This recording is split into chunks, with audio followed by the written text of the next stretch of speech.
الحمدللہ عز و جل شعبہ روحانی علاج کے تحت ایک سروس ای میل استخارہ کے نام سے کام کر رہی ہے، جس پر ماہانہ کم و بیش 16,000 کے قریب اسلامی بھائی اور اسلامی بہنیں بذریعہ ای میل استخارے کرواتے ہیں اور اپنے مسائل کا حل پاتے ہیں الحمدللہ عز و جل۔ امیر اہل سنت دامت برکاتہم العالیہ کی خدمت میں ایک سوال عرض یہ ہے کہ لوگ جو استخارہ کرواتے ہیں، ایک ہی استخارہ کئی مرتبہ استخارہ کرواتے ہیں اور مختلف جگہوں سے بھی کروا رہے ہوتے ہیں، تو امیر اہل سنت سے عرض یہ ہے کہ یہ ارشاد فرمائیے کہ ایک استخارہ کروانے کے بعد جب اسی چیز کا دوبارہ استخارہ کروانا ہو تو کتنے ٹائم کے بعد، کتنے وقت کے بعد یہ استخارہ کروانا چاہیے؟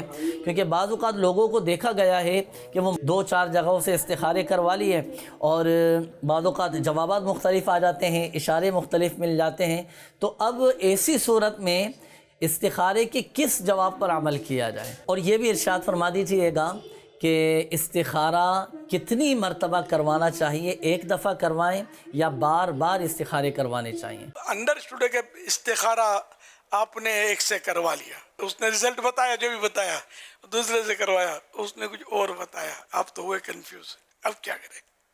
اب ایک نے بتایا کہ اثرات ہیں، دوسرے سے استخارہ اس نے کہا نظر ہے، اور تیسرے سے استخارہ کر رہا اس نے کہا بیماری ہے۔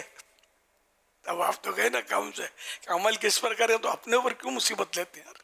یک درگیر و محکم گیر، ایک دروازہ پکڑ لیں، جو آپ کے نصیب، جو ایک سے کرا تو اس پر عمل کریں، کیونکہ یہ استخاروں کے ذریعے یقینی علم تو حاصل ہوتا ہی نہیں ہے، ہوتا ظنی ہے۔ استخارہ کرانا چاہیے، حدیثوں میں بھی ترغیب موجود ہے، لیکن ویسے ہی عرض کر دوں کہ یہ وہ ذریعہ نہیں ہے جس سے یقینی طور پر غیب کی بات معلوم پڑ جائے۔ یہ ایک مشورہ ہے، سمجھے، اس طرح کا، اور اللہ تعالیٰ سے بھلائی چاہنا، استخارہ کرنا۔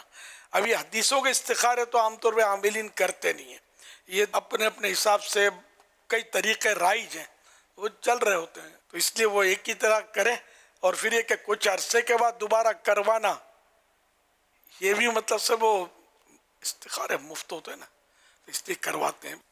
تو اس لیے استخارہ بھی ایک سے کروانا یہی مفید ہے۔ ڈاکٹر بھی ایک ہی ہو جس سے علاج کروائیں، کہ ڈاکٹر کو ہماری طبیعت پتہ چلے کون سی دوا چلتی ہے کون سی نہیں چلتی۔